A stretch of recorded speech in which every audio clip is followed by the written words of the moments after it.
Hello বন্ধুরা, আজকে আমি তোমাদের কাছে নিয়ে চলে এসেছি আর একটা নতুন ভিডিও। এটা হচ্ছে কুলো পেন্টিং। আমি আগেও অনেক কুলো পেন্টিং করেছি, কিন্তু সেগুলোর ভিডিও সেইভাবে করা সম্ভব হয়নি, তাই আজকের করা কুলো পেন্টিংটা তোমাদের সাথে শেয়ার করলাম। তোমরা কমেন্ট করে কিন্তু অবশ্যই জানিও তোমাদের কেমন লেগেছে। তো এই কুলো পেন্টিংটা করছি আমি বিয়েবাড়ি উপলক্ষেই। আর বিয়েবাড়ি উপলক্ষে যখন, তখন লাল ছাড়া তো কোনো কথাই হবে না। তাই প্রথমে কুলোটাকে পুরোটা লাল দিয়ে আমি বেস কালারটা করে নিলাম, তারপরে কিছুটা এফেক্ট দিলাম যাতে কুলোটা সুন্দর দেখতে লাগে। আর লালের সাথে গ্রিন কম্বিনেশন তো খুবই সুন্দর লাগে, তাই একটা ছোট্ট করে দুটো পান পাতা এঁকে নিলাম। পান পাতাগুলো একটা সাইডে করলাম, কারণ এটার সাথে আমি আরো অনেক কিছু দেবো, সেটা তোমরা আস্তে আস্তে দেখতে পাবে। দেখো, পান পাতার মধ্যে হোয়াইট দিয়ে কলকা করতে কি সুন্দর পান পাতা দুটো ফুটেছে। আমাকে যিনি এই কুলো পেন্টিংটা করতে দিয়েছিলেন তিনি বলেছিলেন তুমি তোমার মতন নিজের মতন করে তুমি বানিও।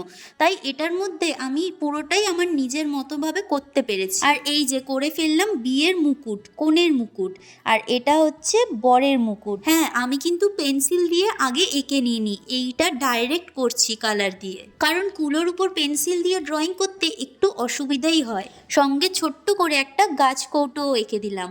আর পাশে এটা দেখে বলো তো এটা কি? তোমরা এতক্ষণে হয়তো বুঝতেই পেরে গেছো, এটা একটা প্রজাপতি। আর সবেই যখন কলকা করেছি, গাছ কৌটোতেও কলকা করে দিলাম। আর এদিকে প্রজাপতিটা কি দোষ করলো, তাই প্রজাপতিটার মধ্যেও কলকায় ভরে দিলাম। কলকা ব্যাপারটা বেশ আমার খুব ভালোই লাগে।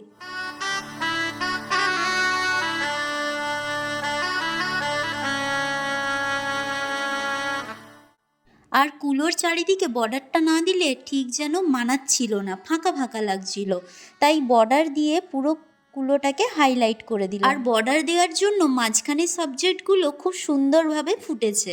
আর হ্যাঁ, পুরোটা করতে আমার টাইম লেগেছে 2 থেকে 3 ঘন্টা। তারপর আমি হলুদ দিয়ে মাঝে মধ্যে হাইলাইট করে দিলাম, আর হলুদটা দেওয়ার পর দেখেছো কত সুন্দর ফুটছে।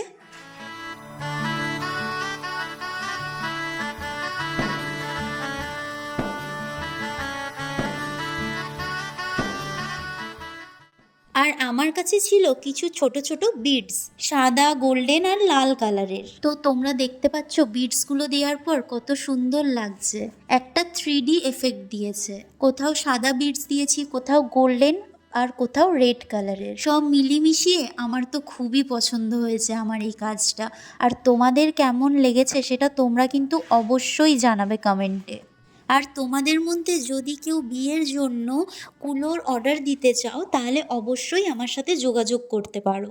ও আর হ্যাঁ, কাস্টমাইজেশনও অ্যাভেলেবেল আছে, মানে শুধু আমার পছন্দ মতো নয়, তোমরা তোমাদের পছন্দ মতনও কুলো আমাকে দিয়ে কাস্টমাইজেশন করাতে পারবে। তাই তোমাদের স্পেশাল দিনটাকে আরও স্পেশাল করে তোলার জন্য আমার সাথে অবশ্যই কন্ট্যাক্ট করো।